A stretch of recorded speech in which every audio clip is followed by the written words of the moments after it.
Profesor. Dígame. Daniela, yo casi me estoy desconectando porque voy para la universidad.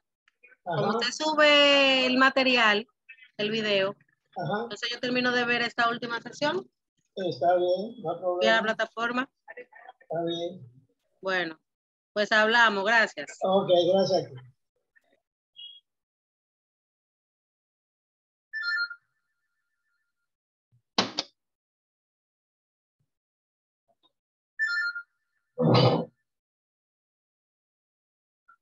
Claro, bueno.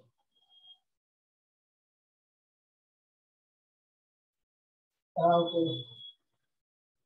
Está bien.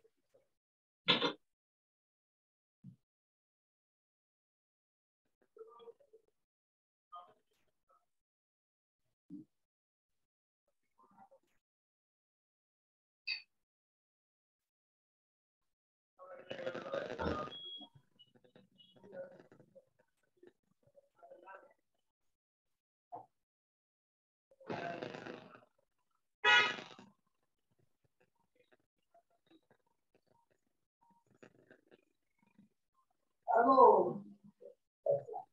Aquí estoy.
Profe, una pregunta.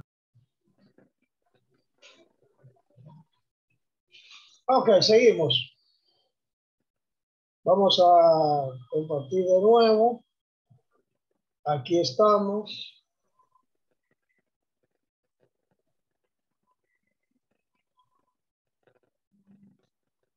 Ok, ya ustedes saben, cuando usted dice, en mi proceso hay un 8% de producto defectuoso. Ese se llama hipótesis nula. La hipótesis nula es la afirmación original, ¿verdad? Lo que afirma alguien de su producto. Por ejemplo, mi pasta dental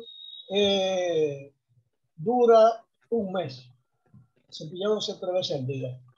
Eso es una hipótesis nula. El que diga, bueno, yo vendo aguacate, por ejemplo, mi aguacate máximo puede salir de 2 o 3 de 100 verde, o sea, verde que nuevo, que no sirve. Eso es una hipótesis nula. ¿Ok? La hipótesis nula es la afirmación que se hace sobre una cualidad. O sea, eso se llama variable respuesta. ¿Ok? Esa es la hipótesis nula. Pero viene alguien y dice, bueno, yo no lo creo. Yo creo que es más o yo creo que es menos. Entonces eso se llama hipótesis alternativa. La hipótesis nula es la que hay que demostrar, comparándola con una hipótesis alternativa. ¿Ok? Entonces, que la proporción de productos defectuosos sea 8 en la nula, o que sea menos es la alternativa. ¿Ok? Entonces, el nombre de hipótesis nula, ¿de dónde viene? De que comúnmente se plantea como una igualdad, lo cual facilita el tener una distribución de probabilidad de referencia específica. O sea, se llama nula porque si el valor calculado diera igual, da 0. O sea, si el valor calculado en la alternativa da igual al valor de la hipótesis nula, al restarlo da 0. Por lo tanto, se llama así también hipótesis nula, porque además, como tenemos si se plantea como una igualdad, como vamos ahí, la proporción es igual a 0.08, ya tiene una distribución de probabilidad de referencia específica. Okay, por lo tanto, la estrategia de seguir para probar una hipótesis es suponer que la hipótesis nula es verdadera. Eso es lo primero que hay que suponer, que es verdad, porque por experiencia lo dicen. Entonces hay que suponer que es verdadera. En caso contrario, de ser rechazada por la evidencia que aporta los datos, se estaría aceptando la hipótesis alternativa. O sea, si se rechaza la hipótesis verdadera, la hipótesis nula, si usted la acepta de entrada como verdadera, entonces no la rechaza. Pero si la alternativa al evaluar el proceso encuentra que no es como dice, entonces se rechazaría y se aceptaría la hipótesis alternativa. ¿Ok? Por ejemplo, en el caso de las proporciones, cierren su micrófono, por favor. En el caso de las proporciones, la afirmación que se desea probar se acepta como cierta solo en caso de rechazar la nula. O sea, la hipótesis nula siempre se asume como verdadera. ¿Ok? Pero si usted demuestra lo contrario, entonces yo la rechazo. ¿Entienden? Yo reconozco, por ejemplo, yo digo, yo fabrico pantalones y digo que mis pantalones no tienen ni un solo defecto, o tienen como mucho un defecto, por ejemplo, y eso hay que aceptarlo como verdadero hasta que se demuestre lo contrario. Entonces, si después te dice, bueno, vamos a coger una muestra de 10 pantalones, vamos a buscar los defectos, si apareciera uno solo con más de un defecto, entonces la hipótesis nula es falsa y se acepta la alternativa. ¿Entienden? O sea, la hipótesis nula hay que demostrarla. ¿Ok? Mediante una alternativa. Suponga ahora que la afirmación a probar es que el proceso produce 8% defectuoso. Fíjense que aquí la afirmación era que era menor a 8%, frente a una nula que decía que era igual. Ahora va a decir que dice que tiene un 8% de punto defectuoso en la hipótesis nula, la afirmación que hace el fabricante. Pero entonces la alternativa ahora no va a ser que sea menos de un 8, sino que va a ser más o menos de 8. O sea que va a ser diferente de 8. Por eso la hipótesis nula es que es un 8% y la alternativa es que es diferente de un 8%. Entonces, cuando es diferente, es que puede ser mayor o puede ser menor. Quiere decir que tiene dos colas. Y cuando es que puede ser el solo menor o solo mayor, es que puede ser está a la izquierda o está a la derecha. Ahora, lo que se desea concluir es la hipótesis nula. Esa es la que hay que probar. O sea, no vea que la diferencia entre la hipótesis alternativa de 2,4 y 2,5 En 2.4 se conoce como hipótesis alternativa de un solo lado. Esta, de un solo lado o unilateral, de un solo lado. Porque solamente vamos a demostrar que es menor. Pero aquí vamos a demostrar que es diferente. O sea, que puede ser mayor o puede ser menor. Entonces esta es bilateral. Esta es una hipótesis alternativa bilateral. ¿Ok? O sea, que es de ambos lados. Ya que la evidencia en contra de la hipótesis nula se obtiene con valores mayores o menores a la muestra de la hipótesis nula. Así, la elección de una hipótesis alternativa en cuanto a si debe ser unilateral o bilateral depende de la afirmación que se quiere probar. Si usted quiere probar que es menor, es lateral, izquierdo. Si usted quiere probar que es mayor, es lateral, derecho. Si usted quiere probar que es diferente, es bilateral, izquierda y derecha. ¿Ok? Otro aspecto importante de la selección del valor de un parámetro que especifica la hipótesis nula es por qué el 0.08 en la hipótesis de la expresión de 2.4 y 2.5, ¿verdad? Dice, ¿por qué ese 0.08 en la hipótesis de la expresión? O sea, ¿por qué 0.08? ¿Por qué esa es la hipótesis nula? Entonces, otro aspecto importante es la selección del valor del parámetro que especifica la hipótesis nula. O sea, ¿por qué 0.08? O sea, ese valor. Cualquiera que sea el valor que usted especifica, se refiere a ese valor. Aquí 0.08. Cualquier valor que usted diga. Por ejemplo, el desgaste de un lapicero o de un lápiz. Usted ve que hay algunos lápices que usted le saca punta y le dura mucho la punta. Bueno, ese lápiz tiene un grafito de mejor calidad. Entonces, la calidad del lápiz y también, vamos a decir, el color, la intensidad del negro son variables de respuesta. Entonces usted dice, este lápiz, cada punta le dura escribiendo 2 hojas, cada punta. Esa es una hipótesis nula. La hipótesis alternativa es que da menos, o que puede dar más o que puede dar menos. ¿Ok? Y ese valor se elige de manera que separa dos situaciones que tienen acciones diferentes. O sea, ¿cuáles son las acciones diferentes? Bueno, si yo digo que la punta del lápiz dura para escribir 2 páginas o 3 páginas, vamos a decir, eso me pone 2 alternativas. O que va a producir más, o que va a producir menos, o que simplemente va a producir diferente. Que puede ser más y menos, o que puede ser más, o que puede ser menos. Serían 3 alternativas en ese caso. ¿Ok? Por ejemplo, en la hipótesis 2.4, donde dice que es menor, se eligió 0.08 porque esa es la proporción defectuosa reportada el mes anterior, por ejemplo.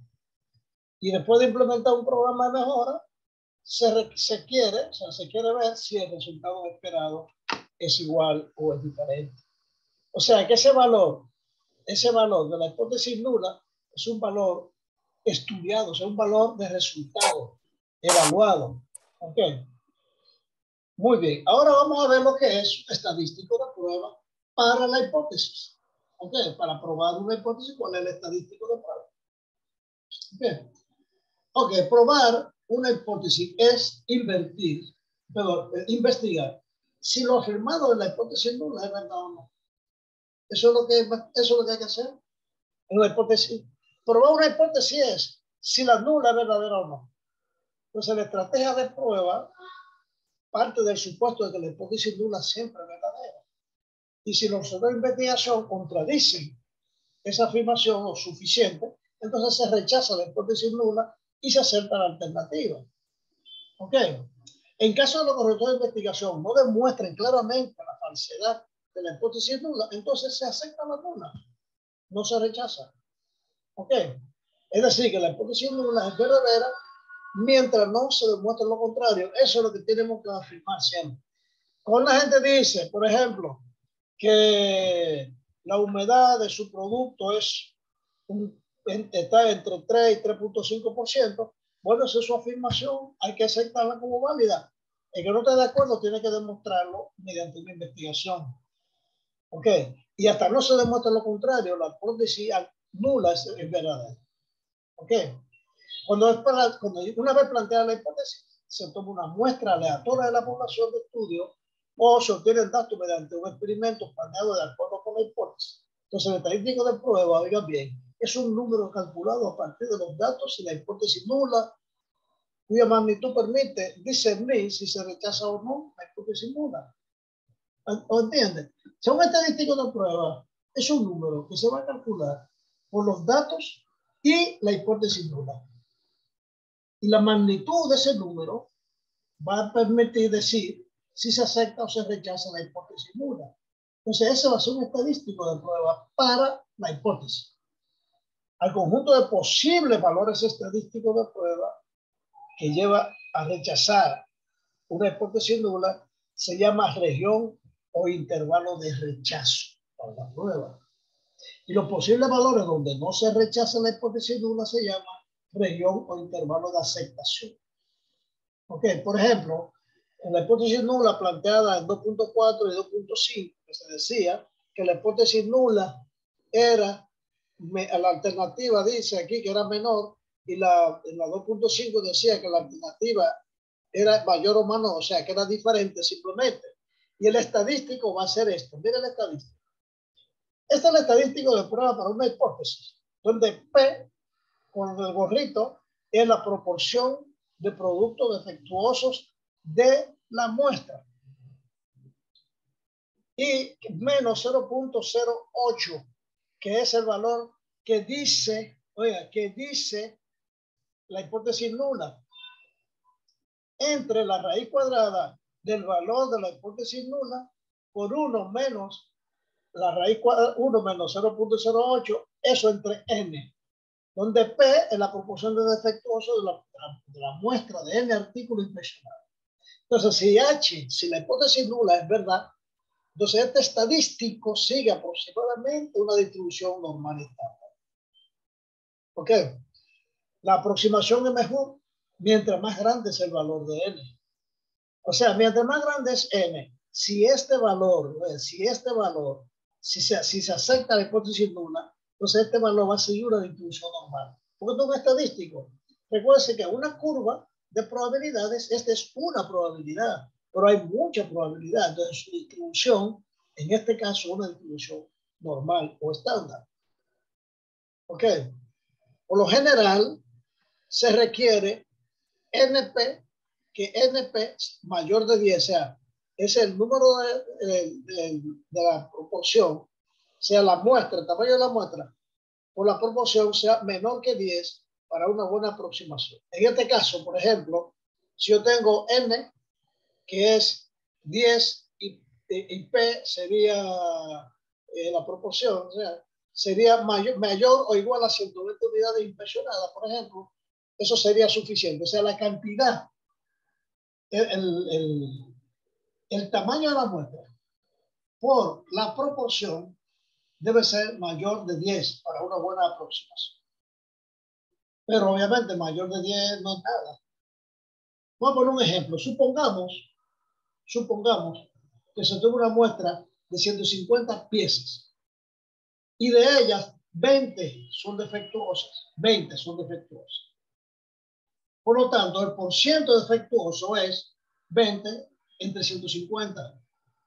Y 20 entre 150 por 100 le da 13%, 0.3. 0.3 se le da. Ok, esa es la proporción de la muestra P. Vamos a ver si esto implica una diferencia suficiente para rechazar que la proporción sea 0.08.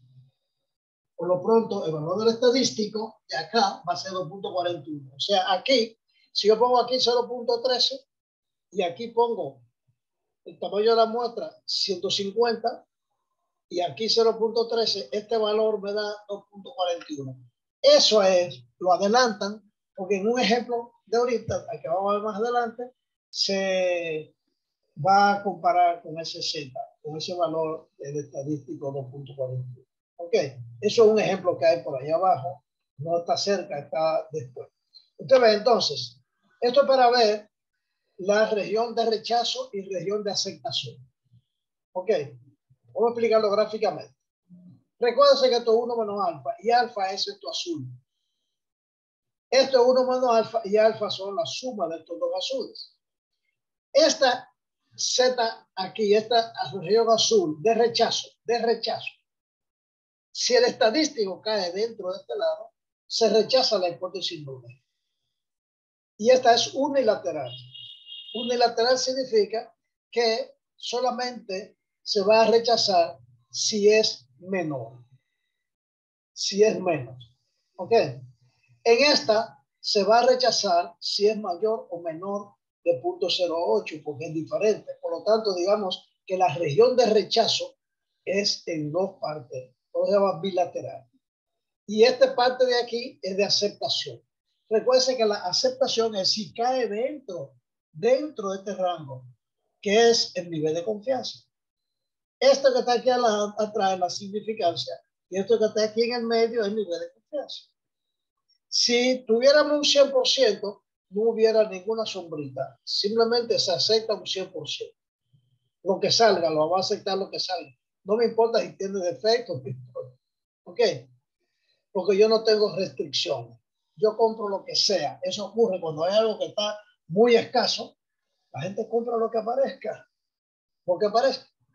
Por ejemplo, cuando hay abundancia y usted tiene una fábrica de tela y compra algodón, usted se da el lujo de seleccionar mejor calidad de algodón y rechaza las demás. Pero cuando hay mucha lluvia que afectaron la producción y usted necesita algodón, usted compra lo que aparezca. ¿Entiende? Muy bien. Ahora, ¿cuáles son los criterios de rechazo? Vamos a ver, para rechazar o no una hipótesis nula. El estadístico de prueba que acabamos de ver, en el supuesto de que la hipótesis nula es verdadera, es una variable aleatoria con una distribución conocida.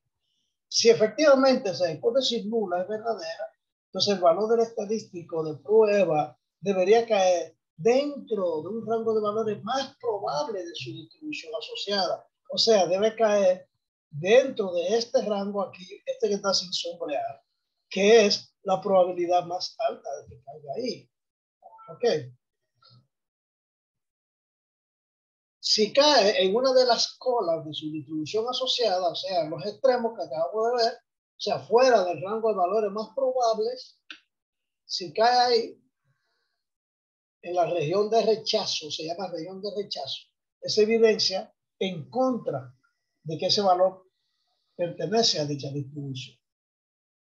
De aquí que se deduce que debe estar mal el supuesto bajo el cual se construyó la hipótesis. O sea, si usted calcula el estadístico Z que vimos arriba y le cae aquí o le cae aquí, entonces se rechaza la hipótesis nula. ¿Por qué? Porque ella no va a ser como dijo el que lo fabrica, que tiene un 8%. Si cae aquí, tiene menos de un 8%, y si cae aquí, tiene más de un 8%. ¿Ok? Si cae aquí, tiene menos de un 8% y se va a rechazar. Pues si tiene más de un 8%, no se rechaza porque según esta hipótesis alternativa, solo tiene un solo lado. ¿Ok? Muy bien. Pruebas de una y de dos colas, o sea, unilateral y bilateral. Eso lo acabamos de ver. Lo que ellos van a decirle ahí es lo mismo. Lo que yo lo acabo de decir. Si el valor absoluto en esta, como está de un solo lado, si el valor absoluto de la diferencia entre la hipótesis nula y la hipótesis alternativa, el valor absoluto cae de este lado, o sea, es menor a alfa, porque este es alfa completo, entonces se rechaza. Se rechaza. O si son iguales, si es bilateral, va a rechazar si sale aquí o aquí, o sea, alfa media. Entonces, aquí tenemos Z en menos alfa media y Z en alfa media. Y aquí es solamente Z en alfa, no alfa media. Cuando vayamos a la tabla, buscar el estadístico, porque usted tiene que ir a la tabla, porque el estadístico de la tabla es con el nivel de probabilidad que usted especifica, que es la que está, la tabla que estamos viendo, todas son de 1,25% de probabilidad. ¿Ok? Todo eso lo explican ahí. Léanlo tranquilamente, y ustedes lo van a comprender perfectamente. Ahora, para terminar, vamos a decir que en esta decisión de aceptar o rechazar una hipótesis nula, se cometen dos tipos de errores. Error tipo 1 y error tipo 2. El error tipo 1 es si usted rechaza una hipótesis nula siendo verdadera. Y el error tipo 2 es si usted acepta la hipótesis nula siendo falsa. ¿Ok? Si usted rechaza la hipótesis nula siendo verdadera, es un error tipo 1. Pero si usted la acepta siendo falsa, es error tipo 2. Usted se da cuenta entonces que si la hipótesis nula es falsa y usted la acepta como verdadera, las consecuencias son peores que si usted rechaza una hipótesis nula siendo verdadera. Cuando usted rechaza una hipótesis nula siendo verdadera, usted va a hacer otra vez la prueba. Pero si usted acepta una hipótesis nula siendo falsa, ya usted no va a hacer más la prueba. ¿Por qué? Porque ya usted demostró que era verdadera y sin embargo era falsa. ¿Ve? Entonces, ese tipo de prueba se llama prueba alfa y prueba beta. Cuando usted rechaza el error tipo 1, es la probabilidad de rechazar la nula siendo verdadera. Y la otra es la probabilidad de aceptar la nula siendo falsa. Entonces, 1 menos alfa, mire, como esta es una probabilidad, 1 menos esta probabilidad se llama potencia de la prueba. Y es la probabilidad de rechazar la hipótesis nula cuando esta es falsa. O sea, que la prueba beta, esta beta, esa probabilidad de aceptarla siendo falsa, debe ser muy bajita. Muy bajita. ¿Ok? Y la probabilidad de rechazarla siendo verdadera, no tan bajita. Puede ocurrir con más facilidad. ¿Ok? A alfa, que se le conoce significancia dada de la prueba. ¿Ok? Alfa es la significancia dada de la prueba. Y la beta es la potencia de la prueba. Entonces, por eso le digo que esa es la significancia. Alfa, en ese caso, que también coincide, es la significancia de la prueba. Y es la probabilidad de la región de rechazo. ¿Ok? O sea que en esta curva, esta más esta, la suma de los dos da un 5%. Entonces, la probabilidad de que caiga ahí es en un 0,5%. Por lo tanto, si cae ahí, la van a rechazar. Por lo tanto, alfa se le llama precisamente la significancia de la prueba, porque esa significancia es la que va a decir la rechazo si me cae allá. ¿Ok? Y es la probabilidad de la región o intervalo de rechazo. Y esa probabilidad es un 5%. En estos casos, vamos a decir un 5%. Y ese valor se especifica por parte del investigador y la puede cambiar. Esa alfa usted la puede variar, varía de 0 a 0.01. Para 0.05 es la más flexible. Pero si usted pone 0.01, ese 0.01, para usted rechazarla, es difícil que usted rechace algo. Difícil que la rechace por un 1% de probabilidad de rechazarla. ¿Ok? O sea que mientras más pequeño es el valor de alfa, se requiere mucho más evidencia en los datos para poder rechazarla. ¿Ok? Esos son los criterios de aceptación y rechazo. Léanlo de nuevo, que eso es lo más importante. ¿Ok? No vamos a ver ninguna prueba, porque ya eso lo vamos a hacer en la próxima clase. Yo le voy a poner cómo se hacen las pruebas. Ya vimos el estadístico. Entonces hay prueba para la media, prueba para la varianza y prueba para la proporción de una hipótesis. ¿Ok? Pongan la manito que le voy a sacar la foto para la asistencia. Y la tengo que pasar de una vez porque después se me va. Profesor, uno de los compañeros está aquí conmigo en el aula, porque estamos aquí en la universidad. Porque él no Ok, tiene bueno. celular. Entonces, mándenme un correito. ¿Cómo se llaman? Isael, ¿cómo? Isael. Habla tú, pues tú dime, tú eres que tal. No. El nombre mío es Isael. Mándame un correito, Isael. Mándale un correo por la plataforma. Por el chat, perdón, por el chat. Por un mensaje por el chat. Por aquí. No, por el chat, no, por aquí no, por el chat de WhatsApp. Chat de WhatsApp. Ok. Ok, déjame entonces poner la mano. Ok, Joan Rincón y Caterine Valdés, ¿no están ahí? ¿Dónde? Aquí. Ustedes, Caterine Valdés y Joan Rincón. Ok, Caterine. ¿Dónde? Caterine. Quédense los dos ahí para yo recordarme ahorita. Caterine, no está Caterine. Y José García acaba de entrar. Presente Caterina, profesor. Pero no presente, ponga la manito, Caterine. No, yo estoy aquí desde temprano, lo que pasa es que el Chamesaki me entra, Ponga la manito, como que va a preguntar algo. Estoy por levantar la mano y no me sube la mano. Bueno, pero ahí le di. Pues la tiene muy pesada entonces la mano. Parece, pero. Vaya a notar la carita, ahí sí, feliz. ahí sí. Vaya a notar la carita feliz, ya. Ok. Bueno, Joan Rincón no va a estar. Ok, listo. Nos vemos el próximo martes allá en la universidad. Ok. Excelente. Pase buena, profe. Ok, cuídense, un placer. Igual. Profesor, le acabo de levantar la mano también y usted me dijo ok. Está bien.